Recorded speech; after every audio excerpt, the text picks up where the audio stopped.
আসসালামু আলাইকুম প্রিয় দর্শক, অন্য মঞ্চের আলাপচারিতায় আপনাদের সকলকে স্বাগত জানাচ্ছি। আসসালামু আলাইকুম। গত 2 সপ্তাহ ধরে আওয়ামী লীগ ছাত্রলীগ পুরো তুফান তুলেছে। বিশেষ করে যখন থেকে বলা হচ্ছে যে শেখ হাসিনা আওয়ামী লীগ সভাপতি, সাবেক প্রধানমন্ত্রী, তিনি মাথা উঁচু করে বাংলাদেশে ফিরতে চান, এই ঘোষণা দেওয়ার পর থেকেই আওয়ামী লীগ এবং ছাত্রলীগ নতুন করে তারা চাঙ্গা হয়ে মাঠে নেমেছে। শুধু যে এখন যেসব জেলায় মিছিল হচ্ছে তা না, বা আমি আজকে যেই সাবজেক্টগুলো নিয়ে কথা বলছি তা না। নোয়াখালীতে তুলকালাম কাণ্ড ঘটেছে, সারা দেশে বিভিন্ন জায়গায়, এবং ছাত্রলীগ পরিচয়ে সমন্বয়কদের উপরে হামলা করা হচ্ছে বা হেনস্থা করা হচ্ছে। তারপর চট্টগ্রামে যার পর নাই মিছিল মিটিং হচ্ছে, ফেনীতে হচ্ছে, ফরিদপুরে হচ্ছে, শরীয়তপুরে হচ্ছে, গোপালগঞ্জে হচ্ছে, ময়মনসিংহে হচ্ছে, নেত্রকোনায় হচ্ছে, মানে সারা দেশে এবং উত্তরবঙ্গে হচ্ছে। সারা দেশে যেখানেই ছাত্রলীগ আওয়ামী লীগ সুযোগ পাচ্ছে মিছিল করছে, গ্রেফতার হচ্ছে, নির্যাতনের মুখোমুখি হচ্ছে, মবের শিকার হচ্ছে, আবার মিছিল অব্যাহত রেখেছে। আমার সামনে সবশেষ যে খবরগুলো, সেই খবরগুলোর প্রত্যেকটাই বেশ আলোচিত হয়েছে, এবং সেই আলোচিত খবরগুলোর মধ্যে এক জায়গায় বলা হচ্ছে যে নেত্রকোনায় নিষিদ্ধ ছাত্রলীগের মিছিল সে মিছিল হয়েছিল এবং মিছিলের ঘটনায় মামলা হয়েছে, 6 জন গ্রেফতার হয়েছে। নেত্রকোনার পূর্বধলায় নিষিদ্ধ ঘোষিত সংগঠন ছাত্রলীগ ও যুবলীগ ও স্বেচ্ছাসেবক লীগের ব্যানারে ঝটিকা মিছিলের ঘটনায় মামলা হয়েছে। আজ শনিবার দুপুর 12:30টার দিকে উপজেলা বিএনপির সদস্য জাহাঙ্গীর আলম বাদী হয়ে পূর্বধলায় থানায় মামলাটি করেন। বিএনপির মানুষজন এখনো মামলা করছে, যেটা অন্তর্বর্তীকালীন সরকারের সময় যত মামলা হয়েছে আওয়ামী লীগের বিরুদ্ধে ম্যাক্সিমামই বিএনপির নেতাকর্মীদের বাদী হওয়া মামলা, এবং এটি একটা বড় বিতর্কের তৈরি হয়েছিল। মামলায় ছাত্রলীগ কর্মী মাসুদ রানাকে প্রধান আসামি করে 33 জনের নাম উল্লেখ করা হয়েছে। এছাড়া অজ্ঞাত পরিচয় আরও 35 জনকে আসামি করা হয়েছে। পরে আটক 6 জনকে ওই মামলায় গ্রেফতার দেখায় পুলিশ। গ্রেফতার ব্যক্তিদের নাম দেওয়া হয়েছে। এর আগে গতকাল শুক্রবার সকালে শ্যামগঞ্জ বিরিশি সড়কের ফাজিলপুর বাজার এলাকায় ঝটিকা মিছিলটি হয়। স্থানীয় সূত্র জানায় উপজেলা ছাত্রলীগের সাধারণ সম্পাদক সাহাদাত হোসেন, উপজেলা যুবলীগের সহসভাপতি রাউফির রায়হান এই মিছিলের নেতৃত্ব দেন। এটা গেল আপনার নেত্রকোনার খবর। তারপর এর বাইরে আরো খবর যেটা আছে, যে নিষিদ্ধ ঘোষিত ছাত্রলীগের মিছিলের ভিডিও ভাইরাল। সে জায়গায় বলা হচ্ছে যে দিনাজপুরে উত্তরবঙ্গের খবর কম পাওয়া যায়। নিষিদ্ধ ঘোষিত ছাত্রলীগের একটি ঝটিকা মিছিলের ভিডিও সামাজিক যোগাযোগ মাধ্যমে ছড়িয়ে পড়েছে। শনিবার 13 জুন সকাল 10:30টার দিকে 2 মিনিট 3 সেকেন্ডের দৈর্ঘ্যের একটি ভিডিও সামাজিক যোগাযোগ মাধ্যম ফেসবুকে ভাইরাল হতে দেখা যায়। ভিডিওটি বাংলাদেশ ছাত্রলীগের একটি অফিসিয়াল ফেসবুক পেজ থেকে প্রচার করা হয়েছে বলে জানা গেছে। ভিডিওতে দেখা যায় দিনাজপুর জেলা ছাত্রলীগের সদস্য সাধারণ সম্পাদক পদপ্রার্থী ফেরদৌস আলমের নেতৃত্বে 20 থেকে 25 জন নেতাকর্মী মুখে মাস্ক ও মাথায় সাদা টুপি পরে ব্যানার নিয়ে মিছিল করছেন। এ গেল দিনাজপুর এবং নেত্রকোনার খবর। আরও মিছিল হয়েছে, সেই সব মিছিলের খবরও আমাদের সামনে আছে। আমরা যেগুলো দেখতে পাচ্ছি শেষ পর্যন্ত, যে শ্রীপুরে নিষিদ্ধ যুবলীগের মিছিল ও পথসভা ভিডিও ভাইরাল, এবং যেসব জায়গায় হচ্ছে শ্রীপুরের মিছিল বেশ বড় মিছিল ছিল। গাজীপুরের শ্রীপুরে সাবেক প্রধানমন্ত্রী শেখ হাসিনা কারামুক্তি দিবসে মিছিল ও পথসভা করেছে কার্যক্রম নিষিদ্ধ যুবলীগের ঝটিকা মিছিলের ভিডিও সামাজিক যোগাযোগ মাধ্যম ফেসবুকে ছড়িয়ে পড়েছে। শুক্রবার সকাল 8টার দিকে শ্রীপুর পৌরসভার আশপাড়া মোড় এলাকায় মিছিল ও সংক্ষিপ্ত পথসভার 1 মিনিট 34 সেকেন্ডের এই ভিডিও সামাজিক যোগাযোগ মাধ্যমে ছড়িয়ে পড়ে। বাংলাদেশ আওয়ামী যুবলীগ কেন্দ্রীয় নির্বাহী কমিটির সদস্য ব্যারিস্টার আশরাফুল ইসলাম সজীবের নেতৃত্বে ঢাকা ময়মনসিংহ মহাসড়কের শ্রীপুর পৌরসভার আশপাড়া মোড় এলাকায় মিছিল ও সংক্ষিপ্ত পথসভা অনুষ্ঠিত হয়। পরে সেখানে বক্তব্য রাখেন ব্যারিস্টার আশরাফুল ইসলাম সজীব। অর্থাৎ এই কথা খুব স্পষ্ট যে বাধা বলতে এখন তো মৃত্যু ভয়ও তারা একরকম পাচ্ছেই না বলা যায়। কারণ এই সিচুয়েশনে এসে দেশে বিরূপ পরিস্থিতিতে ছাত্রলীগ যুবলীগ যেভাবে মিছিল শুরু করেছে বা আওয়ামী লীগ মিছিল শুরু করেছে, এবং এটা যদি অব্যাহত থাকে, এই যে আমরা নেত্রকোনায় যেটি দেখলাম যে বিএনপি বাদী হয়ে মামলা করেছে, এইসব মামলা মোকদ্দমা, জেল, জরিমানা, মব, এগুলো দিয়ে কি এসব রাজনৈতিক, এত বড় দলের রাজনৈতিক চেষ্টা, এটা তো বিএনপিকেও আওয়ামী লীগ পারে নাই, বিএনপি নিজে জানে। তারপরেও কেন একই পথে বিএনপি হাঁটছে, এটা আসলে মোটেও বোধগম্য নয়। মুসলমানেরা আসলেই কারো বন্ধু হতে পারে না, আপন হতে পারে না। মুসলমান খোদ মুসলমানদেরই না, অন্যের জন্য কিভাবে হবে? প্রসঙ্গ ফুটবল। আপনারা দেখেছেন, প্রিয় দর্শক, আশা করি আপনারা আমাকে শুনতে পাচ্ছেন এবং আপনারা শুনতে পেলে আমাকে কমেন্টস করে জানাবেন প্লিজ। আমাকে শুনতে পাচ্ছেন কিনা, ভালোভাবে দেখতে পাচ্ছেন কিনা, আমার সাউন্ড শোনা যাচ্ছে কিনা আমাকে প্লিজ জানাবেন। যেটা বলতেছিলাম, প্রিয় দর্শক, আমার সাউন্ড ক্লিয়ার আছে কিনা আমাকে ইয়েস বা নো বলে একটু জানাবেন। যারা দেখতেছেন বা দেখবেন তারা একটু জানাবেন প্লিজ। যেটা বলতেছিলাম, আমাদের দেশে মুসলমানেরা কি ধরনের আচরণ করে সেটা আপনারা দেখতে পাচ্ছেন। দেখলেন আমাদের দেশে, দেখলাম যে ভিডিও, ভালোবাসা অবিরাম ফরিদ ভাই, জি শুনতে পাচ্ছেন তো না, দেখতে পাচ্ছেন? জি yes, thank you, thank you. জি শুভ সময়। আমি কমেন্টস নিয়ে পরে কথা বলবো, আগে আমি জি শোনা যায় ভাই, ঠিক আছে, থ্যাংক ইউ। আপনি দেখেন যে এক মৌলবী বলতেছে বাংলাদেশে কোনো Argentina, Brazil, France, Italy, Germany কারো পতাকা তোলা যাবে না। কেন? ফুটবল হিসেবেও তোলা যাবে না। কেন? কারণ এটা হলো ইহুদি, নাসারা, খ্রিস্টানদের পতাকা, বা তারা ইহুদি, নাসারাদের সমর্থন করে। এই দেশে আপনি কোনো পতাকা উড়াইতে পারবেন না, সেটাই ফুটবল উপলক্ষ হোক, যে কোনো উপলক্ষ হোক। ব্রাজিল, আচ্ছা, ব্রাজিলের মুসলমান কি ব্রাজিলের পতাকা উঠাবে না? আর্জেন্টিনার কি মুসলমান একজন নেই? তারা তো আর্জেন্টিনার পতাকা উড়াবে। তারা কি বাংলাদেশে পেয়ারা পাকিস্তানের মতো বোকা যে তারা পাকিস্তানের পতাকা উড়াবে? কোরিয়াতে একজনও মুসলমান নাই, তারা তো কোরিয়ার পতাকা উঠাবে। আমেরিকা, জার্মানি, ফ্রান্স যারা মুসলমান, তারা কার পতাকা উড়াবে? বাংলাদেশের, পাকিস্তানের, সৌদি আরবের, তুরস্কের? প্রশ্নই আসে না। তাহলে কি? তাহলে এই যে বাংলাদেশের বাঙ্গু মৌলবীরা পালে পালে দলে দলে লিল্লাখোররা যে বলতেছে বাংলাদেশে বিশ্বকাপ উপলক্ষে কোনো পতাকা ওঠানো যাবে না, সেটা আর্জেন্টিনার হোক, ফ্রান্সের হোক, ইতালির হোক, জার্মানির হোক, আমেরিকান হোক, অস্ট্রেলিয়ান, যাই হোক, কোনো বিদেশি পতাকা উড়াইতে দেবে না, তাদের বক্তব্য। অথচ তারাই কিন্তু বাংলাদেশ মানে না, তারা কিন্তু পাকিস্তান মানে, পেয়ারা পাকিস্তান। আপনাদের কিন্তু একটা কথা আমি বলেছিলাম, বহু আগে লিখেছিলাম, বলেছিলাম যে পাকিস্তান যেদিন ক্রিকেট খেলা বাদ দিবে, বাংলাদেশে ক্রিকেট খেলতেই দিবে না, আগুন জ্বালাই দিবে। স্টেডিয়ামে ক্রিকেট খেলতে দেবে না মুসলমানেরা বাংলাদেশে। শুধু পাকিস্তান ক্রিকেট খেলে বলে খেলার, এমনকি বাংলাদেশও যদি খেলে, মনে করেন পাকিস্তান বিশ্বকাপে নাই বা পাকিস্তান খেলবে না, বা তারা বললো আমরা আজ থেকে ক্রিকেট খেলবো না, ক্রিকেট, দেখবেন বাংলাদেশের মুসলমানরা ক্রিকেট খেলতে পারে, মৌলভীরা তখন ফতোয়া দিবে শুধু পাকিস্তানের কারণে। তাহলে এই যে ফুটবল খেলা, তারা না বলে খেলাতে কোনো রাজনীতি নাই? বুঝতে পারছেন তো রাজনীতি কিসের রাজনীতি? আরবের সাম্রাজ্যবাদী রাজনীতি। বাংলাদেশের বামপন্থীরা দেখবেন আমেরিকার সাম্রাজ্যবাদ নিয়ে কথা বলে, তারা চীনের সাম্রাজ্যবাদ, রাশিয়ার সাম্রাজ্যবাদ নিয়ে অবশ্য কথা বলবে না, তারা ভারতীয় সাম্রাজ্যবাদ নিয়ে বলবে। বাংলাদেশের যারা বাঙ্গু মুমিনের মতো বাঙ্গু কিছু বাম আছে, তারা দেখবেন ভারতীয় সাম্রাজ্যবাদের বিরুদ্ধে কথা বলবে, আমেরিকার সাম্রাজ্যবাদের বিরুদ্ধে বলবে। তারা ভুলেও চাইনিজ সাম্রাজ্যবাদ বা রাশিয়ান সাম্রাজ্যবাদ নিয়ে টু শব্দটি করবে না, আর আরব সাম্রাজ্যবাদ নিয়ে তো তারা বলবেই না। এই হিম্মতই তাদের নেই, সেটা ফাটায় ফেলবে বাংলাদেশের মুসলমানেরা।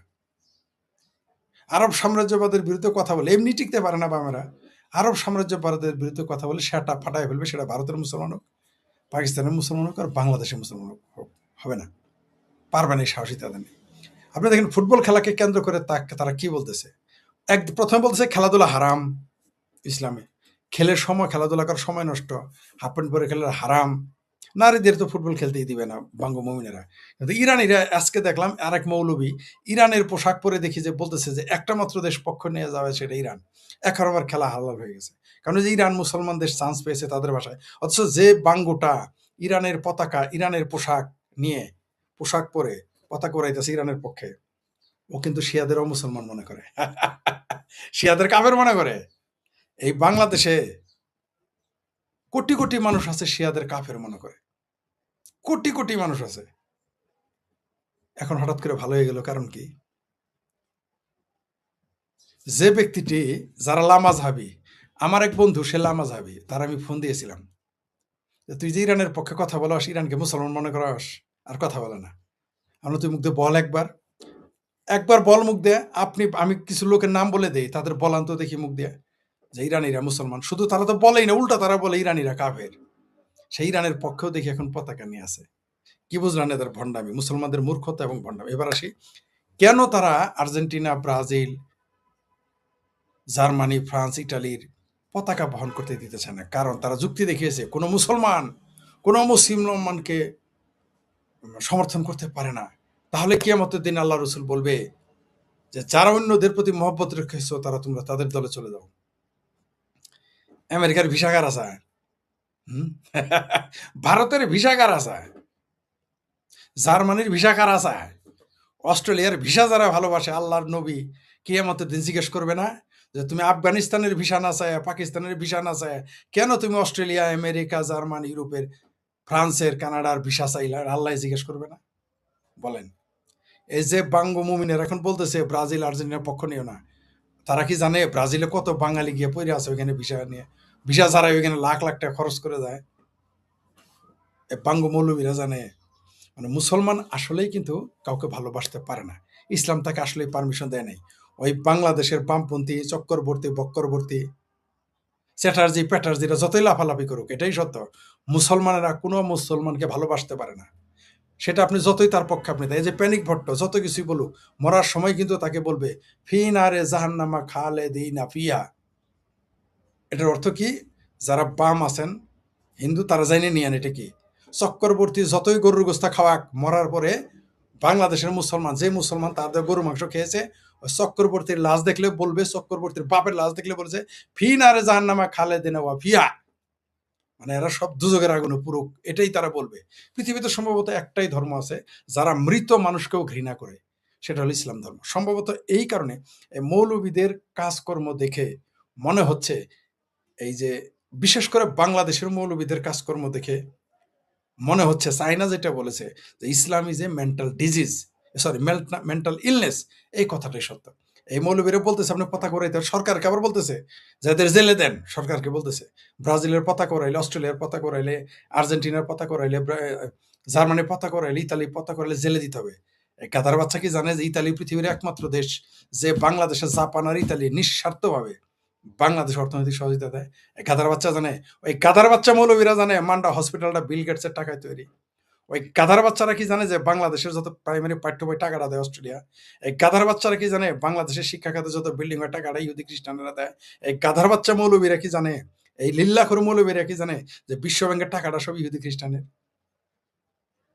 এশিয়ান ডেভেলপমেন্ট ব্যাংকের টাকাটা ইহুদি খ্রিস্টানের? এই গাধার বাচ্চা জানে? এই গাধার বাচ্চা জানে ওর পেটে যত খাবার যায়, ওষুধ যায়, গেলে ইহুদি খ্রিস্টানের? কিন্তু ইহুদি খ্রিস্টানের পতাকা না, ভিসা টাকার, আমেরিকার ভিসা। তাই হুজুরা এই ফতোয়া দেয় না কেন যে যারা America, Europe, Canada, Germany, Brazil, France, ব্রাজিলের যারা ভিসার প্রতি টান দেখাবে তাদের আল্লাহর নবী কিয়ামতের দিন জায়গা দিন? এটা কেন বলে না মৌলবীরা? এটা কেন বলে না? আর মৌলবীরাই বা কেন আফগানিস্তান, পাকিস্তান যায় না? ভিসা ফিরিতেও যায় না কেন?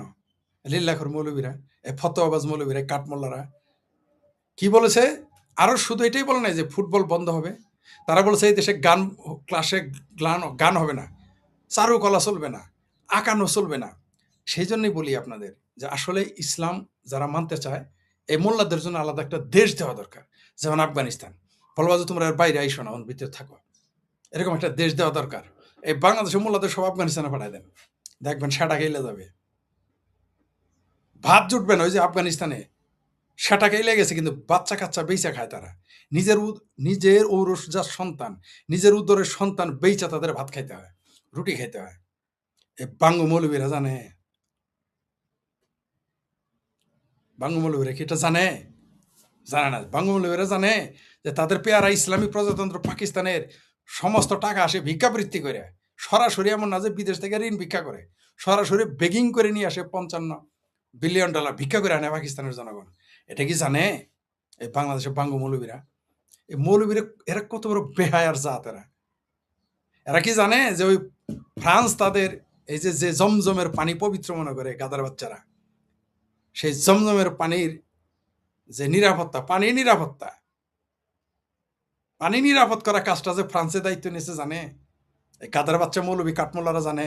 লীলা করে এরা শুধু জানে মাদ্রাসায় কিভাবে বলাৎকার করবে, আর কি জানে এরা? কোন কচুটা জানে? ওই যে কোন মৌলবী যেন আবার বলছে, কোন ওই যে কি আলে খবিশ একটা আছে, কি যেন আল হাদিসের কোন নেতা নাকি বলছে যে বিশ্বকাপ যেখানে হয় সেগুলো নাকি পতিতালয়, সে নাকি পতিতার সেন্টার, এইরকম কিছু বলছে। আহলে হাদিসের যে সবচেয়ে বড় নেতা, কি যেন নাম ভুলে গেছি, জেলে গিয়েছিল আর কি, আলে খবিশ, যাকে জেলে রাখা হয়েছিল জঙ্গিবাদের অভিযোগে, এবং সে তো জঙ্গি। মাদ্রাসাগুলো যে প্রত্যেকটা বলৎকারী সেন্টার, এটা কি, এটা বলতে ব্যথা পায় মুখে, এটা তো সবাই জানে।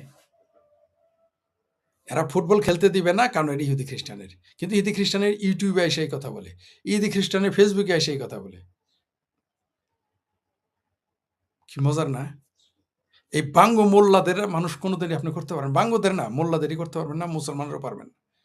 মোল্লারা এখন ফতোয়া দেখ, আমেরিকা কানাডার ফতোয়া যে ভিসা যে ভালোবাসে, সে কিয়ামতের দিন মাঠে যাইতে নবী তার সাহাবাদের বলুক তো দেখি, ভাতে মরবে মৌলবীরা। মানে আপনি ফুটবল খেললে ওই দেশে ভালোবাসা, ওই দেশের ভিসা চাইলে ভালোবাসা হয় না।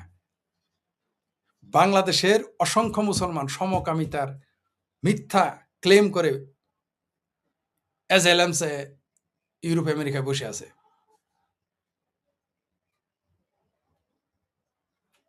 কেউ কেউ নাস্তিক সেজে বসে আছে, কিন্তু নাস্তিক না, সে মুসলমান, সে নাস্তিক সেজে বসে আছে ওইখানে। আর যারা নাস্তিক তারা ভারতও তাদের জায়গা দেয় না। আবার আমাদের অভিযোগ করে আমরা নাকি ভিসার জন্য এগুলো করি। ঠিক আছে, আচ্ছা যাক, সেটা অন্য প্রসঙ্গ। যেটা বলতেছিলাম, মুসলমান কাউকে ভালোবাসতে পারে না, এটাই ঠিক। মুসলমান ইসলামে আছে যে আপনি আপনি কোনো মুসলমানকে ভালোবাসতে পারবেন না, এটা বামেরা জানে। কমরেড কানাইয়া ওরফে কংগ্রেসই জানে, চক্কর বক্রবর্তী বাংলাদেশে বাসদী চক্রবর্তী জানে, ওই পশু নাকি বসু একটা আছে ছাত্রনী, সে কি জানে মুসলমান ইসলামে আছে কোনো মুসলমানকে ভালোবাসতে পারবে না কোনো মুসলমান? ভারতের বামপন্থীরা চিঙ্গু বামেরা কি জানে যে কোনো মুসলমান ভালোবাসতে পারে না কোনো মুসলমানকে? কোনো মুসলমান কোনো মুসলিম দর্শন মানতে পারে না, তারা গান গাইতে পারবে না, তারা নাচতে পারবে না, তারা সৃষ্টিশীল সবকিছুর বিরুদ্ধে, তারা সিনেমার বিরুদ্ধে মুসলমান, গানের বিরুদ্ধে মুসলমান, বাঁশির সুরের বিরুদ্ধে মুসলমান, যে কোনো সুরের বিরুদ্ধে মুসলমান, গিটার বিটার যা আছে সব মুসলমানের বিরুদ্ধে, মোল্লা এবং মুসলমানের বিরুদ্ধে। নির্দেশ করেন হাদিসের নির্দেশ এগুলো। মুসলমান কিসের বিরুদ্ধে? মুসলমান যে কোনো মুসলমানের সাথে বন্ধুত্ব করা যাবে না। এমনকি বলা হয়েছে মুসলমানের সাথে মুসলমানের দোষ পর্যন্ত গোপন রাখতে বলা হয়েছে, এর জন্য সওয়াব হবে। অথচ ২-৪ জন হিন্দু কিন্তু নিজের ধর্মের দেবদেবী নেই, কি রাখে কি বলে ধুলাই অন্ধকার, যেগুলো মুসলমানও কোনোদিন চিন্তা করে না। এইরকম তার দেবদেবী নিয়ে উল্টাপাল্টা কথা বলে, দেবদেবীর দোষ সামনে নিয়ে আসে। কিন্তু মুসলমানকে বলা হয়েছে তার নবী, এবং নবী তো দূরের কথা, রাসূল তো দূরের কথা, তার যে উম্মত বন্ধু, তার যে অনুসারী, তারা যে সাহাবী, বা এমনকি মুসলমান এক মুসলমান আরেক মুসলমানের কোনো দোষ থাকলে সেটা গোপন করতে বলা হয়েছে, সেই জন্য বলৎকার এত পারে। আচ্ছা, ওটাও গেল। তাহলে এই যে বললো, এখন বাংলাদেশের মুসলমানরা কি করবেন এখন? আপনারা তো প্রথমে মনে করেছিলেন কমিউনিজম হারাম, মৌলবীরা ফতোয়া দিত কমিউনিস্ট হারাম, এরা নাস্তিক, এদের সাথে চলা যাবে না। তারপরে বললো গণতন্ত্র হারাম, তারপরে বললো আওয়ামী লীগ হারাম, তারপরে বললো বিএনপি হারাম, তারপরে বললো বাংলাদেশটাই হারাম, সংসদ হারাম, সংবিধান হারাম, এবার কিন্তু ফুটবল হারাম বলেছে। লিল্লাঘরদের ফ্রাঙ্কেস্টাইনদের আপনি যত খাওয়াবেন পড়াবেন, সেটা কিন্তু আপনার বিরুদ্ধে, আপনার শিক্ষার বিরুদ্ধে, বিজ্ঞানের বিরুদ্ধে, সাহিত্যের বিরুদ্ধে, দর্শনের বিরুদ্ধে, কবিতার বিরুদ্ধে, উপন্যাসের বিরুদ্ধে, এরা সব কিছু সৃষ্টিশীলের বিরুদ্ধে। এই জন্য ডক্টর হুমায়ুন আজাদ স্যার বলেছিলেন, অধ্যাপক ডক্টর হুমায়ুন আজাদ, যে এক কিতাবের এক বইয়ের পাঠক থেকে সাবধান। মুসলমান কিন্তু এক বইয়ের পাঠক। তার জন্য দেখেন প্রকাশ্য বলতেছে সংবিধান বিরোধী, সভ্যতা বিরোধী, মানবতা বিরোধী, গণতন্ত্র বিরোধী, সাম্য বিরোধী, সব কিছুর বিরুদ্ধে ইসলাম। এই মৌলবী কিন্তু এটা তার দৃষ্টিভঙ্গি বলে নাই, এই মৌলবী বলছে তার ইসলামের দৃষ্টিভঙ্গি থেকে এটাই ইসলাম। তারপরেও দেখবেন কিছু বামপন্থী চাপা মারবে, কিছু হিন্দু বামপন্থী খ্রিস্টান খুব চাপা মারবে, ইসলাম শান্তির ধর্ম। অথচ জীবনে কোনোদিন কোনো মাদ্রাসায় পড়ে নাই ইসলাম শান্তির ধর্ম। পৃথিবীর কোনো মাদ্রাসায় কোনোদিন পড়ে নাই ইসলাম শান্তির ধর্ম, কোনো দিনই পড়ায় নাই, পড়েও না তারা। ওই যেগুলো আমার মতো মুসালা দাড়ি ছাড়া বা দাড়ি মুছ ছাড়া মুসলমান, তারা মাঝে মধ্যে বলে মার্কেটিং করে দিছে। কিন্তু কোনো মৌলবীরা কোনোদিন শুনছেন বলতে ইসলাম শান্তির ধর্ম? পড়াইছে তাদের কোন বই লেখা আছে ইসলাম শান্তির ধর্ম? বরং ইসলাম জেহাদের ধর্ম তারা বলে। জেহাদ মানে কি? যুদ্ধ করো। কোন যুদ্ধ? ধর্মযুদ্ধ। ধর্মযুদ্ধ কার বিরুদ্ধে? সারা পৃথিবীর বিরুদ্ধে, যে কোনো শিক্ষা, সভ্যতা, সংস্কৃতির বিরুদ্ধে। পৃথিবীতে যেখানে ইসলাম গিয়েছে সেখানকার স্থানীয় সংস্কৃতি, সভ্যতা, ভাষা, সাহিত্য সব ধ্বংস করে দিয়েছে, রাখে নাই সেখানে। এই যে আপনার বাংলাদেশে দেখেন না, লক্ষ লক্ষ মসজিদ মাদ্রাসা, কোটি কোটি মুসলমান, সেখানে একটা রাম মূর্তি বানাবে, এটা তাদের সহ্য হয় না। মানে তারা তাদের বাইরে কোনো কিছু সহ্য করবে না, করবে না, এটাই তাদের ধর্ম। এই যে ইসলাম নিয়ে, এই জন্য আবারও বলতে রিপিট করতেছি, আমি বারবার বলি কথা, এটা আবার বাংলাদেশে কোনো বুদ্ধিজীবী লেখক আপনার এটা বলবে না, ভয় পায়, সাংবাদিক ভয় পায়। একদিকে হলো মুসলমান, আর একদিকে যদি ভিতর ভিতর মুসলমান নাও থাকে বা প্রগ্রেসিভ থাকে, সামনে বলতে ভয় পায়। সেটা Islam is a mental disease, illness. Islam is a mental illness. কে বলেছে? চায় না। সিংকুমামেরা কিন্তু এই কথা বলে না, বলবে না সিংকুমাম, একটা বলবে না সিংকুমাম। আচ্ছা, তার আব্বা চায় না এই কথা বলেছে। কি বলেছে? ইসলাম ইজ এ মেন্টাল ইলনেস। প্রমাণ পেয়েছেন তো? এরা বলেছে আপনি যে বাংলাদেশে কোনো পতাকা উড়াইতে পারবেন না, কেবল পাকিস্তানি পতাকা উড়াবেন আর মাদ্রাসায় বলৎকার করবেন, এর বাইরে কিছুই করতে পারবেন না। ইসলাম কোনো মানবতাবাদ মানে না, সভ্যতা মানে না, সংস্কৃতি মানে না, কোনো ভাষাকে সে মানে না। ইসলাম পৃথিবীর কোনো সংস্কৃতিকে স্বীকৃতি দেয় না, দিতে পারে না। এটাই ইসলাম। মৌলবীদের ভাষা বুঝলেন তো? আপনি পৃথিবীর কোনো মুসলমানকে ভালোবাসতে পারবেন না, কোনো দেশে পাতা করাইতে পারবেন না। তাহলে কিয়ামতের দিন নবী আপনাকে সাবাই, মৌলবী বলছে, আমি বলি নাই। এটা আমার কথা না কিন্তু। ওই যে ইসলামী যে মেন্টাল ইলনেস, এটাও কিন্তু চায়নার কথা, আমার কথা না।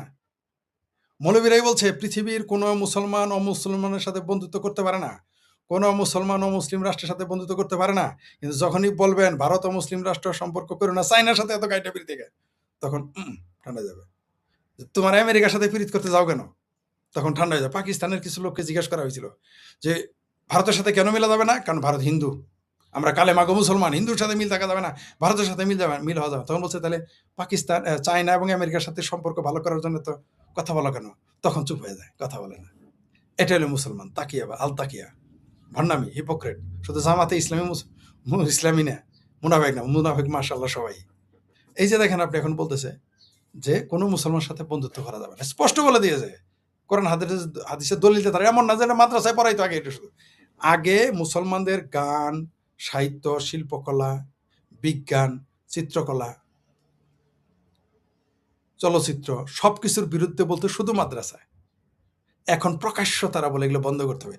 বাংলাদেশের স্কুলে তারা নাকি চিত্রাঙ্কন শিক্ষক রাখতে দিবে না, গানের শিক্ষক রাখতে দিবে না, বলে কোনো মুসলমান এটা করতে পারতো না, কিন্তু মুসলমান বলৎকার করতে পারবে, মাদ্রাসায় পাইকারি বলৎকার করতে পারবে। এক আলেম তো স্বীকার করছে, আইসা সে 100 নিজেই 100 বলৎকার করেছে 100 ছাত্রকে।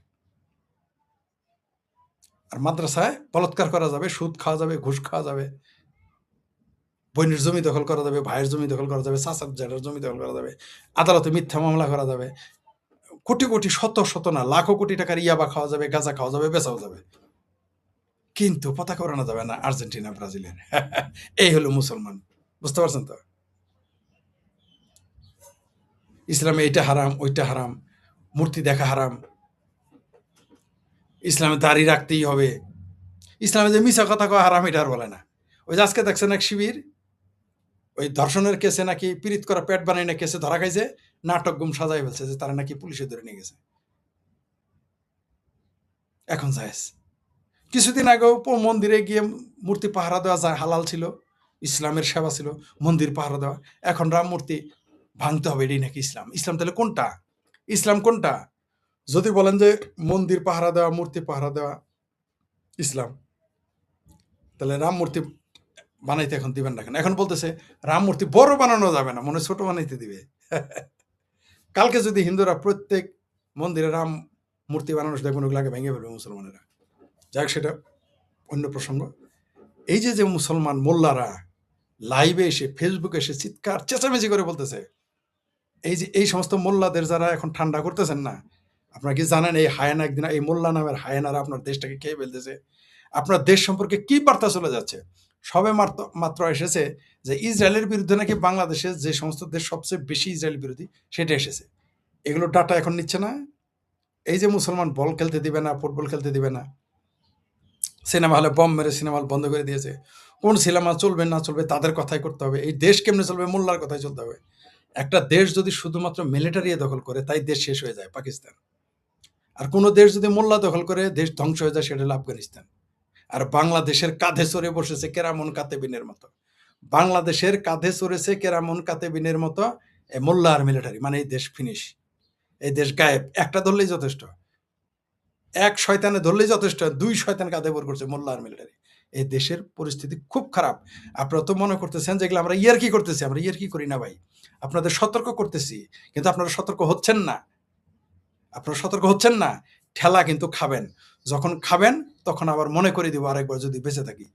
আপনার তো পালে পালে দলে দলে অবশ্য আকল নাই, কারণ নির্বোধ নির্বোধ যখন বিপদে পড়ে সে তো একটু বুঝেই না। যেমন পাকিস্তান প্রত্যেক শুক্রবারে নিজেরাই নিজেদের উড়াই দেয় মসজিদের মধ্যে। বাংলাদেশেও সেই দিন আর সেই শুভ দিন আসতেছে।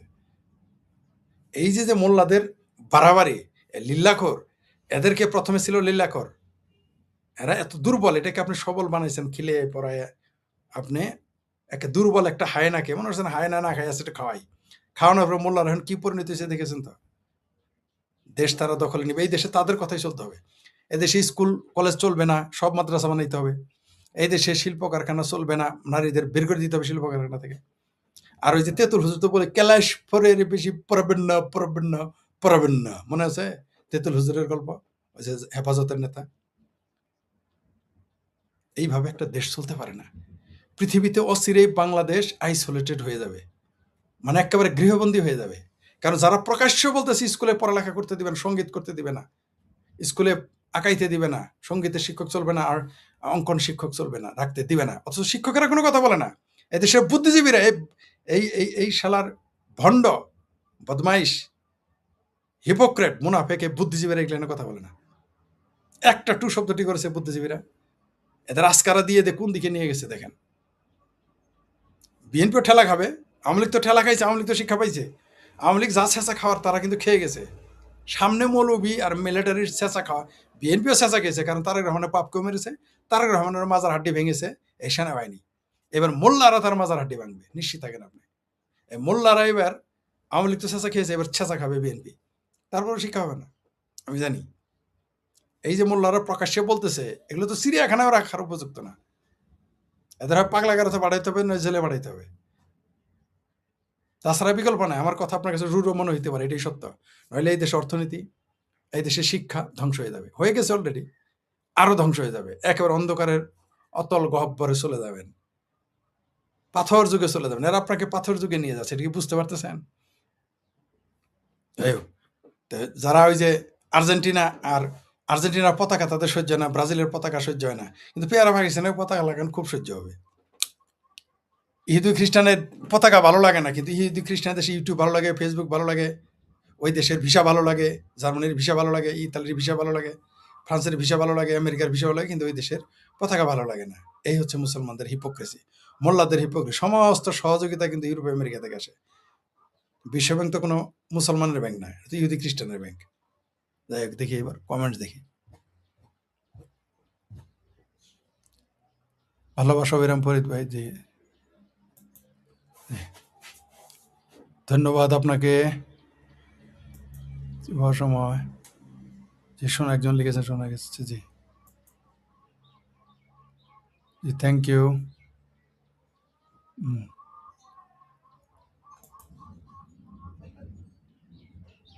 ফ্রম সিঙ্গাপুর, থ্যাংক ইউ পরিচার। স্যার, আপনি আমাদের মতো করে, আপনি আপনার মতো চালিয়ে যাওয়ার সাথে আছে, আপনার কথা একদিন সত্যি হবে। জি, ধন্যবাদ আপনাকে।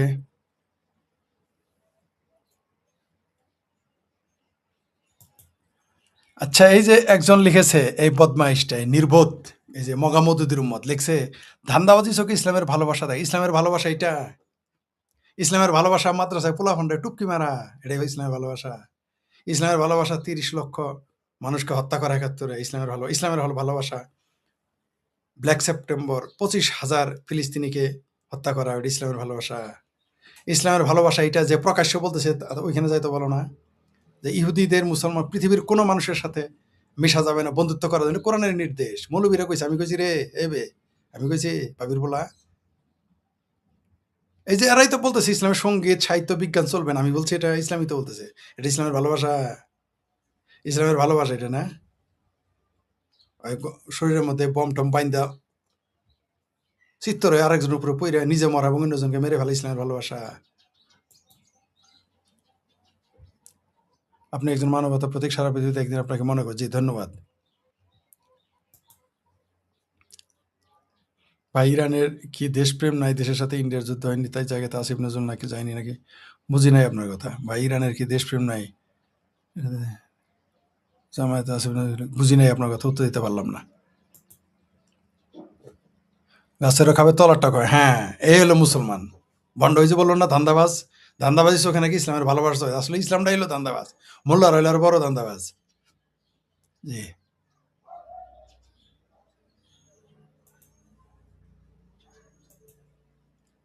দেখছেন, পাক অধিকৃত কাশ্মীরে 30 জন, আর বেশি এখন সম্ভবত 45 জন মানুষ মেরে ফেলেছে। বাংলাদেশি মুসলিমদের সাথে তাদের সম্পর্ক নাই। হ্যাঁ হ্যাঁ, তারা এখন সুধীর ভাই হয়ে গেছে। এখন এখন আর কথা বলবে না, ঠিক আছে? এখন আর কথা বলবে না। It is true Muslim good, Islam is কোনোটাই ট্রু না। মুসলমান যদি মুসলিম গুড হইলো কেমনে, মুসলমান গুড হয় কেমনে? ইসলাম ইজ প্রবলেম, কথাটাই তো বল, দুইটাই প্রবলেম, ইসলামও প্রবলেম, মুসলমানও প্রবলেম। মানুষ ধর্ম পালন করে আধ্যাত্মিক শান্তির জন্য, মনশান্তির জন্য। ওরা ওরা পালন করে বেহেস্তে যাওয়ার জন্য, বাহাত্তর হুরি আসমানি নদী পাড়ায় যাওয়ার জন্য তারা ধর্ম পালন করে। বেহেস্তের কথা কল্পনা করেন, কি কোনো কাজই নাই। মৌলবী একটা কি বলছে জানেন, যে 1000 মাসে মাসে নাকি 1000 বিয়ে করাবে। এটা নতুন হাতি শুনলাম। 72 হুরি পাবে, লাখ লগে তাবলিগে গেলে তো আপনি লাখ লাখ হুরি পাবেন। আবার প্রতি মাসে 1000 বিয়ে, মানে পুরো আসমানি নদী পাড়া, মানে আশপাশে যাওয়া যাবে না, সিকরা সিকরিতে আর কি। কিরকম মানসিকভাবে বিকারগ্রস্ত। এটা নাকি বেহেস্ত, যেখানে কাম একটাই, বাপ বেটা নাতি পুতি মিলে কাজ একটাই, আর কোনো কাজই নেই বেহেস্তে, শুধু খাওয়ান আর খাওয়ান, বুঝছেন তো কি, খালি ওই কামই, আর কোনো কাম নাই। এটা নাকি বেহেস্ত। মানবাধিকার মানবতার একমাত্র হুমকি ইসলাম নাকি ইসলাম নামের ভাইরাসটি। ইসলামের জগন্নাথ দর্শকগুলো রেফারেন্স সবার প্রচার করতে হবে, তাদের মনে হচ্ছে ভাই আমাদের রেফারেন্স প্রচার আমাদের করতে হবে কেন? মৌলবী তো বলতেছে যে কোনো মুসলমানের সাথে বন্ধুত্ব করা যাবে না, রেফারেন্স তো তারাই দিতেছে ভাই, প্রচার করতে হবে কেন? এটা তো সবাই জানে। আর না, কেউ যদি না জানে এর দায় কার? আর বামপন্থীরা যে জানে না জানে, এটা বদমাইশ তারা। বামপন্থী মানেই তো, আমি বলছি তো, মার্ক্সবাদ বলতে কিছু নেই পৃথিবীতে। এখন হচ্ছে সব এটা মোহাম্মদীবাদের এক্সটেনশন, মার্ক্সবাদ বলতে কিছুই নেই।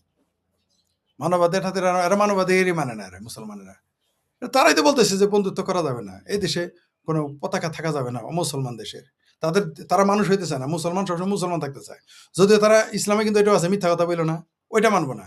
ইসলামে বলছে পরের জমি দখল করো না, ওইটা বলবে না। ইসলামে বলছে অসৎ হয়েও না, ওইটা বলবে না। ঘুষ খায় না, সুদ খায় না, সবচেয়ে বেশি ঘুষ আর সুদ খায় মুসলমান, দেখবেন আপনি। শতভাগ সঠিক বলেছেন কমরেড, জি থ্যাংক ইউ।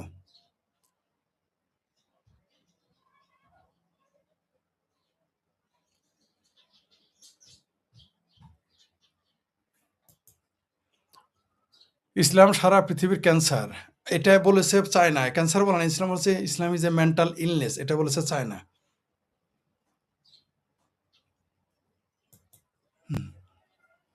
ওদের মনে শুধু হিংসার ভালোবাসা না, হিংসা ও ভালো, হ্যাঁ হিংসা না, শুধু সন্ত্রাসও আছে তাদের মনে।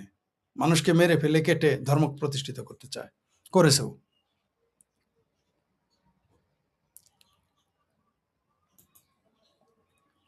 100% সঠিক ফরিদ ভাইয়া, জি থ্যাংক ইউ। জি, কোকা কোলা নিষিদ্ধ করে, ইউটিউবে গুগল ফেসবুক নিষিদ্ধ করে না। জি, এরা হলো মৌলবীরা, হলো জামাল ফিরা পাগলা। এরা ইহুদি খ্রিস্টানের সাথে ভালোবাসা দেখানো যাবে না, কিন্তু ইহুদি খ্রিস্টানের দেশের ভিসা তাদের খুব দরকার। ওইখানে আবার দেওয়ার জন্য লাইন ধরবে, দোয়া করবে, মিলাদ পড়াবে, রোজা রাখবে, নফল রোজা করবে, ফরজ রোজা করবে। ঠিকই বলেছেন। কি অমুসলিমদের সাথে বন্ধুত্ব করতে পারে না? জি, এটা ইসলামের নির্দেশ। তারপর ওইটাও মুসলমানেরা বুঝে না। পৃথিবীতে ইসলামই একমাত্র ধর্ম যারা সরাসরি বলে দিয়েছে যে অন্য মাযহাব বা অন্য ধর্মের কোনো মানুষের সাথে তুমি মিশতে পারবে না, বন্ধুত্ব করতে পারবে না, কিছুই করতে পারবে না। ওই দেশে থাকতেও কিন্তু নিষেধ, ওই দেশে থাকাও কিন্তু নিষেধ, বসবাসও করা নিষেধ করছে। এমনকি মুসলমানকে মেরে ফেলে। আপনি দেখেন পৃথিবীতে মুসলমান যত মরেছে, তার 4 ভাগের 1 ভাগ না, 10 ভাগের 1 ভাগ অমুসলমান মারে নাই। মুসলমানরাই মুসলমানদের মেরেছে, ইতিহাস দেখেন। এমনকি বলা হয়েছে যারা নামাজ পড়বে না তাদের মেরে ফেলতে। ইসলামের কে যেন বললো না যে ধান্দাবাজের চোখে ইসলামের ভালোবাসা চোখে পড়ে না? জি, যে নামাজ পড়ে না তারা মেরে ফেলতে বলছে। মৌলবীরা ডাইরেক্ট এসে বলছে যে নামাজ পড়ে না তারা মেরে ফেলতে হবে। বুঝতে পারছেন তো? মুসলমানকে মেরে ফেলবে, তাহলে অমুসলমানরা পেলে কি করবে এখন বুঝে দেখেন।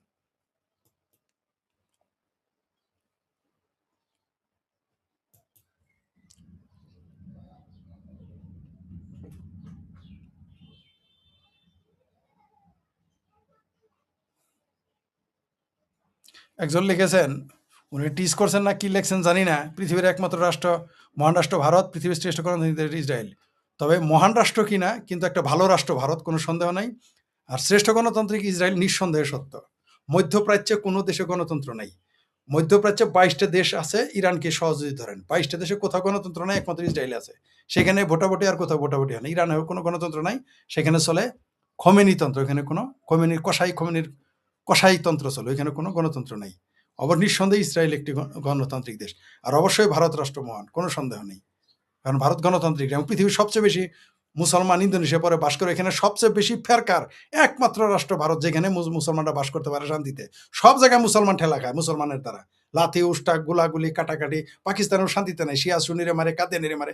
কিন্তু ভারতে বেশি আরাম পাইতে হয়, তাই ভারতের বিরোধিতা করতে হয়। মুসলমানদের সুখে খাইতে আবার ভূতে খেলে, তাই ভারতের বিরোধিতা করতে হবে সারাদিন। ইন্ডিয়াতে আছেন ফরিদ ভাই? না, আমি ইন্ডিয়াতে নাই।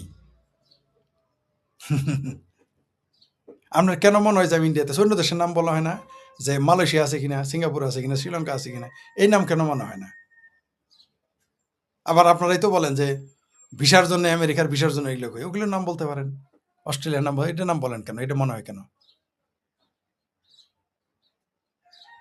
মানে আপনি অবশ্য বলেছেন যে ইন্ডিয়াতে আসেন ফরিদ ভাই, স্বাগতম।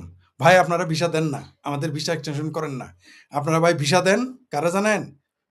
১.৫ কোটি মুসলিম, বাংলাদেশি মুসলিম অবৈধ অনুপ্রবেশকারীকে আপনারা জায়গা দিয়েছেন।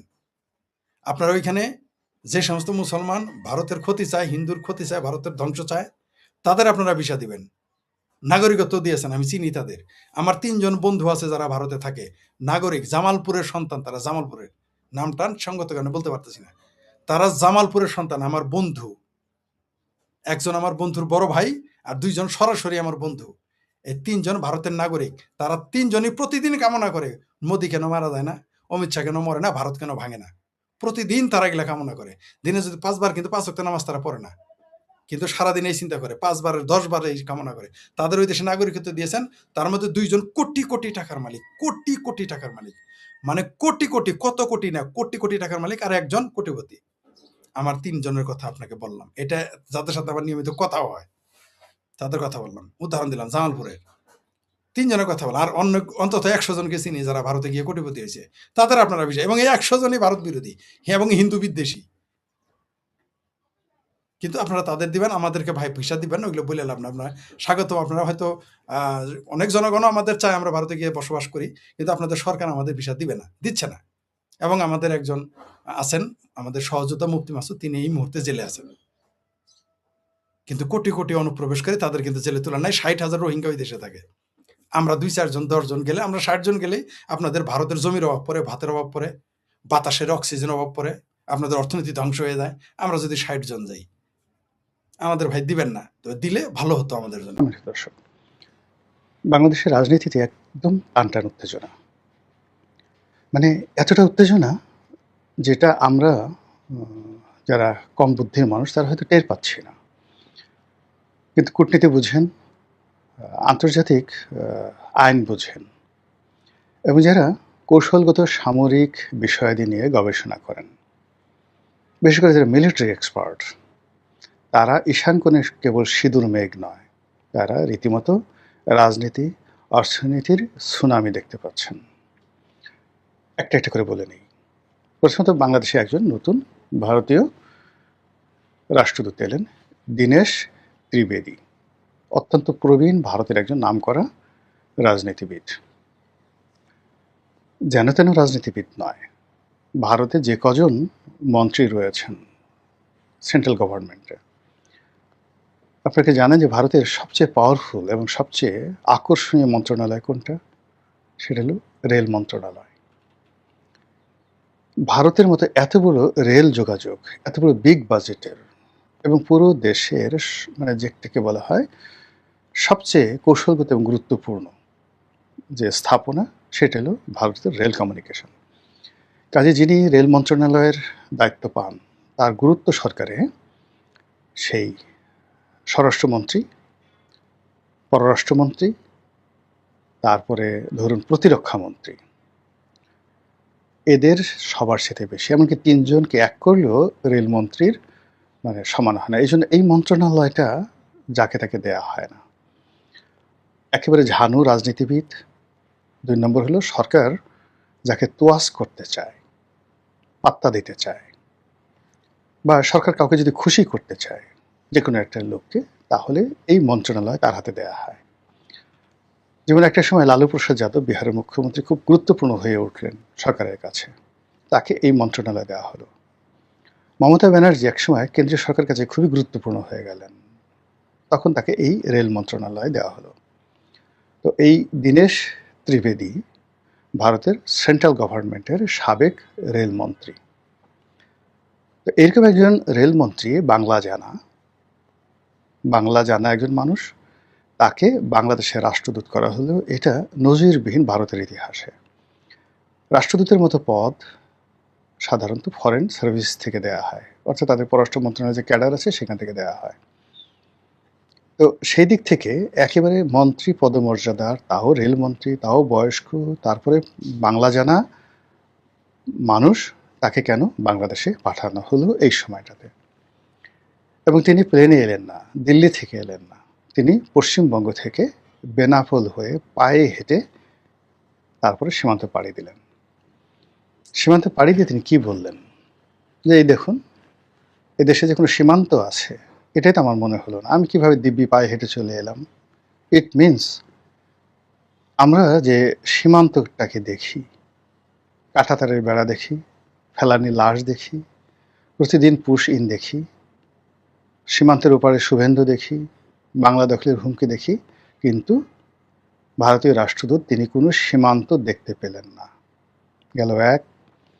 2 নম্বরে খুব সহজ সরলভাবে তিনি কতগুলো কথা বললেন যে আমি এমন কিছু করব যাতে করে সবাই খুশি হয়, বেশিরভাগ মানুষ খুশি হয়, বা সবাই খুশি হয়। এখন সবাই খুশি বলতে তিনি কেবল বাংলাদেশের 18 কোটি বা 20 কোটি মানুষকে বললেন না, তিনি একত্র করে ফেললেন ভারতের 130 কোটি বা 140 কোটি আর বাংলাদেশের 20 কোটি, 160 কোটি।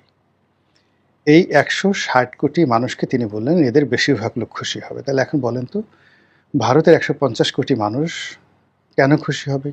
তিনি এমন কি করবেন? তারপর তিনি বললেন যে বাংলাদেশ এবং ভারত এরা যদি এক হয়ে যায়, একত্র হয়ে যায়, তাহলে তারা পৃথিবীর একটি পরাশক্তিতে পরিণত হবে। তো এখানে মানে যদি বাংলাদেশ আর ভারত কিভাবে এক হয়ে পরাশক্তি হয়, ধরুন তাদের মধ্যে আমাদের সর্বোচ্চ রিলেশন রইল, বাংলাদেশ কি পরমাণু বোমা পাবে? তারা কি পরাশক্তি হতে পারবে? কিন্তু দুটো রাষ্ট্র যদি আপনি বাংলাদেশকে যদি ভারত দখল করে নেয়, তাহলে তারা হয়তো পরাশক্তি হতে পারবে। এই সকল কথাবার্তা যখন পক্ষে বলতে পারেন তিনি, যেহেতু ঝানু কূটনীতিবিদ, দক্ষ রাজনীতিবিদ, তিনি যে কথাগুলো বলেন অনেকটা খেয়ালি মনে হতে পারে, কিন্তু তার এই বক্তব্যের মধ্যে আপনি অনেক কিছু ইন্ডিকেশন পাবেন। এবার আসেন দ্বিতীয় জায়গাতে। বাংলাদেশে গত 2 বছর ধরে দক্ষিণপন্থা বা দক্ষিণপন্থী রাজনীতির যে উত্থান ঘটেছে, সেই উত্থানের একদম শীর্ষ পর্যায়ে রয়েছে জামায়াত ইসলামী। জামায়াত ইসলামী ইতিমধ্যে তাদের যে যাকে বলা হয় লজিস্টিক যে বিভাগগুলো রয়েছে, যেটা দিয়ে তারা রাজনীতি করে, তার মধ্যে ফাইন্যান্সিয়াল সেক্টর ইসলামী ব্যাংক হাসপাতাল, ইবনে সিনার ট্রাস্ট, ইবনে সিনা ফার্মাসিউটিক্যালস, ইবনে সিনা হাসপাতাল, এরপরে আরও অসংখ্য প্রতিষ্ঠান, তারা যেগুলো বেহাত হয়ে গিয়েছিল সেগুলো গত 2 বছরে সেখানে তাদের কর্তৃত্ব প্রতিষ্ঠা করেছে। এর বাইরে প্রশাসনে যে তাদের অসংখ্য লোক তারা রিক্রুট করে রেখেছিল বিভিন্ন সময়টিতে, কেউ বিএনপি হয়েছিল, কেউ আওয়ামী লীগ হয়েছিল, কেউ হয়তো তাবলিগ হয়ে থাকতো, তাবলিগ জামাতের লোক, কিন্তু প্রকৃতপক্ষে তারা ছিলেন জামাতের। এদের একটা অংশ, বিশেষ অংশকে তারা তাদের মুখোশ উন্মোচন করে দিয়ে বলে দিয়েছে এরা আমাদের লোক। ছাত্র রাজনীতিতে তারা একটা বিরাট অংশকে, শিবিরের একটা বিরাট অংশকে ছাত্র দলের মধ্যে, ছাত্র ইউনিয়নের মধ্যে, তারপর ছাত্রলীগের মধ্যে ঢুকিয়ে দিয়েছিল। এর মধ্যে ছাত্রলীগের মধ্যে যারা ঢুকে আছে তারা কিছু বা কেউ নিজেদের স্বরূপ উন্মোচন করে তারা বলার চেষ্টা করছে যে আমরা আসলে শিবিরের লোক। তো এভাবে জামাত যেটা ধরে নিয়েছিল যে আন্তর্জাতিক অঙ্গনে তাদের যে নেগোসিয়েশন চলছে বা যা কিছু চলছে তাতে করে তারা হয়তো ক্ষমতায় চলে আসবে এবার। যে ইলেকশন ইঞ্জিনিয়ারিং কথা বলা হচ্ছে, যে ম্যাথমেটিক্যাল বা ম্যাটিকুলার ডিজাইনের কথা বলা হচ্ছে, ম্যাথমেটিক্যাল টার্মসের কথা বলা হচ্ছে, পলিটিক্যাল ম্যাথোলজি অ্যান্ড পলিটিক্যাল ম্যাথমেটিক্সের কথা বলা হচ্ছে, সব মিলিয়ে জামাত শতভাগ নিশ্চিত ছিল যে এবার এমিরেটস এবং খেলাফত দুটো একসাথে প্রতিষ্ঠিত হবে। তো সেক্ষেত্রে আমিরুল মোমিনিন তাদের থাকবে, খলিফা তাদের থাকবে, প্রেসিডেন্ট তাদের থাকবে, স্পিকার তাদের থাকবে, সেনাপ্রধান তাদের থাকবে, এভরিথিং। কিন্তু মধ্যে থেকে যেন কি হয়ে গেল। তো হয়ে যাওয়ার ফলে কি হলো, নির্বাচনে বিএনপি জয়লাভ করলো, জামাত বিরোধী দলীয় নেতা হয়ে গেল। তো এরপরেও সবকিছু স্বাভাবিক ছিল, এখানে একটা জাতীয় সরকার হতে পারত, যেহেতু তাদের মধ্যে দীর্ঘকালের একটি সম্পর্ক। আর যদি গুজবকে আমরা বিশ্বাস করি, গুজবটা হলো এই সরকার মার্কিন যুক্তরাষ্ট্রের আশীর্বাদে এসেছে। এই সরকারকে আনা হয়েছে, ডক্টর ইউনূস পাস ছিল না, বিকজ তার কোনো পলিটিক্যাল উইং ছিল না, এই জন্য। এই সরকারকে আনা হয়েছে এনসিপি, জামাত ফেল করেছে এজন্য। এই জন্য এনসিপি এবং জামাতকে একত্র, আমি আবার বলে নিচ্ছি এগুলো কিন্তু গুজব, এনসিপি এবং জামাত তাদেরকে একত্র করে দেওয়া হয়েছে মুরব্বীদের হুকুমে। আর সরকারকে ক্ষমতা আনা হয়েছে, বিএনপিকে ক্ষমতা আনা হয়েছে, আর মুরব্বীরা বলেছে তোমরা মিলেমিশে থাকো, নিজেরা নিজেরা ঝগড়াঝাটি করো না। এভাবেই চলছিল। এবং তার প্রেক্ষিতে আমরা অনেক নজিরবিহীন ঘটনা দেখলাম। হয়তো বা তার প্রেক্ষিতে হতে পারে বা এমনি হতে পারে, দুটো কারণ, মানে গুজবের কারণ হতে পারে, গুজব ছাড়াও হতে পারে। সেটা হলো জনাব তারেক রহমান, এনসিপি প্রধান আসিফ, মানে যাকে বলে হয় এনসিপির যিনি প্রধান নাহিদ ইসলাম, তার বাসায় দেখা করতে গেলেন, নজিরবিহীন ঘটনা। সবাই হায় হায় হায় হায়, এত মহান শাসক কি আর হয় এই বাংলায়। তারপর তিনি গেলেন আমিরে জামাতের বাসায়, সবাই বললেন সুবহান আল্লাহ সুবহান আল্লাহ, আমরা এ দৃশ্য দেখার জন্য বোধ আল্লাহ আমাদেরকে বাঁচিয়ে রেখেছিল, এই বাংলা এটা কি সম্ভব। তাই হলো। এই দুজনের সাথে দেখা করার পরে দেখা গেল আরেকজন লোকের সঙ্গে তিনি দেখা করতে গেলেন, সেইটা হলো পীরে চরমোনাই। তো পীরে চরমোনাই এখানে তিনি কেন গেলেন, কীভাবে গেলেন, কিছু বলা যাবে না, তবে ধরে নেওয়া হতো পীরে চরমোনাই খুব নির্মমভাবে তারেক রহমান সাহেবকে সমালোচনা করেছিলেন।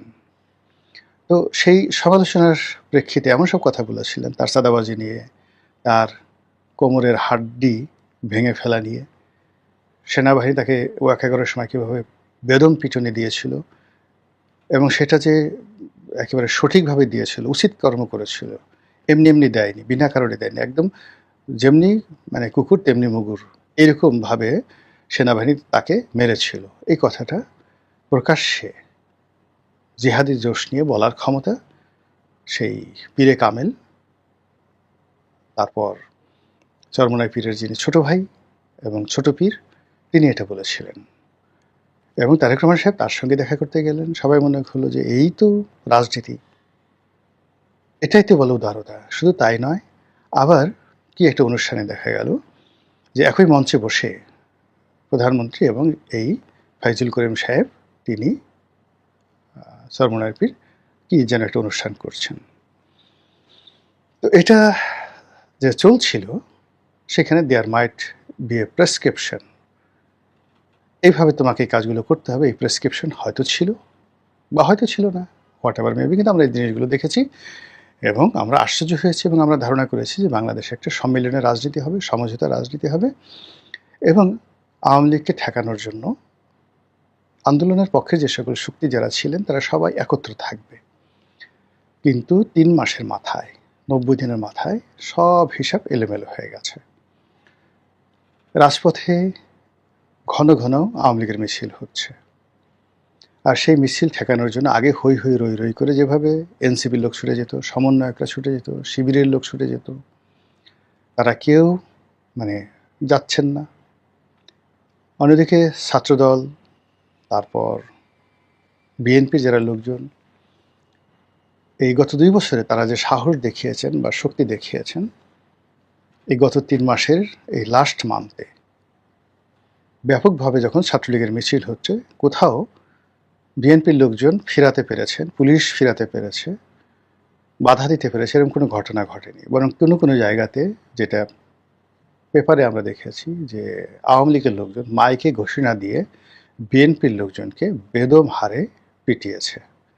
আর সেই পিটানির দৃশ্য দেখে জামাতের লোকজন কি করেছে জানি না, হয়তো গড়াগড়ি করে হেসেছে, তারপরে শেষে কাতুকুতু দিয়ে হেসেছে যে হা হা হা, আমাদের সঙ্গে পাঙ্গা, এবার দেখো কত ধানে কত চাল। তো এইভাবে আসলে বাংলাদেশের রাজনীতি একেবারে টান টান উত্তেজনায় রীতিমতো ক্ষীর হয়ে পড়েছে। এর মধ্যে শেখ হাসিনা একেবারে দিন ক্ষণ দিয়ে বলে ফেলেছেন যে আগামী 6 মাসের মধ্যে আমি বাংলাদেশে আসছি, দেখি তোমরা কি করতে পারো। আর আওয়ামী লীগের যারা লোকজন আছে তারা আগস্ট মাস 15 আগস্টকে টার্গেট করে, একেবারে টার্গেট করে তারা বিভিন্ন রকম কথাবার্তা বলছে।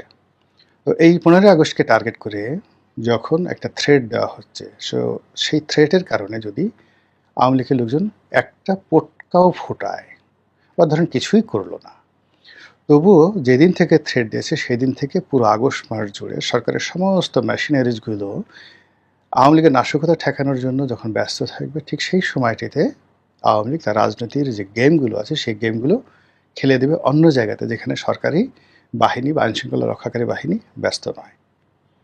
এগুলো একটা রসায়ন। 2 নম্বর হলো যে বিরোধিতা আওয়ামী লীগের সঙ্গে হওয়ার কথা ছিল, আওয়ামী লীগের অবর্তমান, আওয়ামী লীগের তো খুঁজে পাওয়া যাচ্ছে না, অদৃশ্য, তারা গুপ্ত, তারা নির্বাসিত, তারা যা কিছু করছে বলতে গেলে গেরিলা কায়দায় করছে, আইএসের মতো, আল কায়েদার মতো তারা এখন কার্যক্রম চালাচ্ছে, তারা হরকাতুল জিহাদের মতো কর্মকাণ্ড চালাচ্ছে, তারা আনসারুল্লাহ বাংলা টিমের মতো কর্মকাণ্ড চালাচ্ছে। তো এই যে তারা দাউদ ইব্রাহিমের মতো কাণ্ড কারখানা চালাচ্ছে, ফলে তাদেরকে ধরা যাচ্ছে না, কিন্তু ক্ষতিগ্রস্ত হয়ে যাচ্ছে বিএনপি। এবং বিএনপি সেই 17 বছর পরে এসে মানে ঠিকমতো দাঁড়াতে পারেনি, ঠিকমতো বসতে পারেনি, অ্যাডমিনিস্ট্রেশন হাতে আনতে পারেনি। এই একেবারে ফার্স্ট ডে থেকেই আওয়ামী লীগ মানে একেবারে তৃণমূল জায়গা থেকে তারা আঘাত দিচ্ছে। অর্থাৎ আপনি গিয়ে দেখুন যে মিছিলগুলো হচ্ছে, তারা কিন্তু ঢাকা শহরে করছে, বাট ওটাকে তারা লাইমলাইট আনছে না। তারা সবচেয়ে বড় মিছিলটি করছে একটা ইউনিয়নে, তারা একটা দুর্ঘটনা ঘটাচ্ছে বড়জোর একটা উপজেলাতে, কিংবা ধরুন রাজশাহীতে, অথবা ঢাকা চট্টগ্রাম মহাসড়কে, ঘণ্টাখানিক কুমিল্লা শহরে এই ঘটনাগুলো ঘটিয়ে মানে পুলিশ প্রশাসন সবাইকে অপ্রস্তুত করে দিচ্ছে, আউট অফ ইমাজিনেশন। এবং তারাই কারা কারা এই ঘটনায় আছেন তারা বুক ফুলিয়ে ইন্টারনেটে ছবি ছেড়ে দিচ্ছেন। এই যে কাজগুলো যখন হচ্ছে, তখন আওয়ামী লীগকে সরকার পাচ্ছে না, না পেয়ে তাদের যত রাগ, যত ক্রোধ, যত ক্ষোভ, হয়তো বিএনপির যে ক্ষোভ সেগুলো জামাতের উপর ঝরে পড়ছে, এটাও হতে পারে। আবার আওয়ামী লীগের একটা চাল হতে পারে, সরকারের ভিতরে তাদের লোক আছে, জামাতের মধ্যেও তাদের লোক আছে। তো এই চালের কারণে কি হলো না, এই বিএনপির সাথে জামাতের একটা সত্যিকারাতে ভুল বোঝাবুঝি তৈরি হয়ে গেছে। আর যখন ক্ষমতাধর লোক কাউকে দুর্বল মনে করে, তখন যে কাজটি করে তার সম্পত্তির উপরে, তার দুর্বল দুর্বল জায়গাগুলোতে সে আঘাত করে, সন্তানের উপর আঘাত করে, স্ত্রীর উপর আঘাত করে, কন্যার উপর আঘাত করে। তো সেই দিক থেকে এখন জামাত ইসলামের যে দুর্বল যে জায়গাগুলো রয়েছে সেই জায়গাগুলোতে তারা আঘাত করছে। ইসলামী ব্যাংক, তাদের বন্ধু প্রতিষ্ঠান যেগুলো রয়েছে, সেখানকার এই যে আদ্দিন হসপিটালের লাইসেন্স বাতিল করে দেওয়া, এই সবগুলি হলো রাজনৈতিক যে বিরোধ আছে বা বিরোধ নাড়াচাড়া দিয়ে উঠছে। আগামীতে জামাত এবং বিএনপি যখন একটা মুখামুখি অবস্থায় চলে যাবে, এটার একটা ইঙ্গিত। এটা যখন চলছে ঠিক সেই সময়টিতে আরেকটি খবর চাউল করা হয়েছে। সেই চাউল করা খবরটি হলো বাংলাদেশের উত্তরবঙ্গে একটা বিরাট রামের মূর্তি তৈরি হচ্ছে। প্রমাণ ছিল হয়তো এই প্রকল্পটি আওয়ামী লীগ জমানাতে শুরু হয়েছিল, আবার ইউনূসের জমানাতে হয়তো এটা বন্ধ ছিল, বর্তমান সরকার আমলে সেটা হয়তো আবার নতুন করে চালু হয়েছে, বিরাট একটা রাম। এবং এটা নিয়ে জামাতের যারা লোকজন রয়েছেন তাদের বক্তব্য হলো যে গেল উত্তরবঙ্গ তারা এই নিয়ে নেবে এই কারণে যে এই যে রামের যে মূর্তি, এটা তো বাংলাদেশে আসলে এত বড় রাম মূর্তি, এটা বাংলাদেশের যারা তৌহিদি জনতা তারা যদি মেনে না নেয় এবং ওখানে যদি কেউ একটা ঢিল ছুঁড়ে, অমনি সঙ্গে সঙ্গে ভারতে একটা জিহাদি অবস্থা শুরু করে দেবে যে কি আমাদের রামের গায়ে হাত দিয়েছে। আচ্ছা, রামের এই মূর্তিটি যদি রমনাতে হতো, মানে ঢাকাতে তাদের সবচেয়ে বড় মন্দির রমনা মন্দির, কালী মন্দির, সেখানে হতে পারতো, কিংবা জয়কালী মন্দির হতে পারতো, অথবা ধরুন এই যে পুরনো ঢাকার বকশীবাজারে তাদের যে মন্দির রয়েছে সেখানে হতে পারতো। কিন্তু তা না করে এটা উত্তরবঙ্গে কেন করা হলো? উত্তরবঙ্গে করা হয়েছে যে উত্তরবঙ্গের শিলিগুড়ি করিডর, চিকেন নেক, সব মিলে সেখানে একটা হৈ হৈ অবস্থা, একটা ওসিলা দরকার। সেই ওসিলার জন্য হয়তো সেখানে কৌশল একটা রাম মন্দির তৈরি করা হয়েছে বা রামের মূর্তি তৈরি করা হয়েছে। এই কথা এখন ইসলামের যারা গ্রুপ আছে তারা বলার চেষ্টা করছে যে এটা একটা অশনির সংকেত। তো সব মিলিয়ে এই রামের মূর্তি তৈরি করা, এই দীনেশ ত্রিবেদীর বাংলাদেশে আগমন, তার সঙ্গে সঙ্গে যদি অন্যান্য বিষয়গুলো আপনি একত্র করেন, আপনার কাছে কি মনে হয় সবকিছু কি খুব স্বাভাবিকভাবে যাচ্ছে, বা আগামীতে সবগুলো কি খুব স্বাভাবিকভাবে এভাবে যাবে? ঘটনা যাই হোক, মহান আল্লাহ আমাদের এই দেশের প্রতি তার রহমত বরকত নাজিল করুন। আসসালামু আলাইকুম রহমতুল্লাহি ওয়া বারাকাতুহু।